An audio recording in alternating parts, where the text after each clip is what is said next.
అందరికీ నమస్కారం. అందరికీ హ్యాపీ దీపావళి.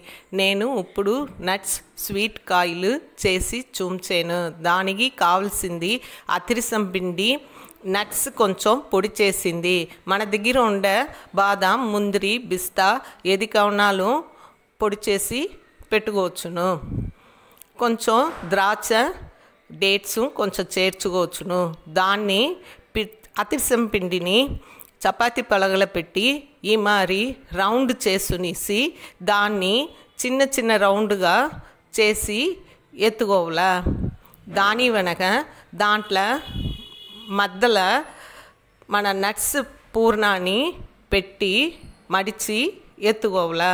దాన్ని బానట్ల కొంచెం నెయ్యి, నూనె చేర్చి పెట్టునేసి దాంట్లో దేవి ఎత్తిమింట మన నట్స్ స్వీట్ కాయలు రెడీ. ధన్యవాదములు.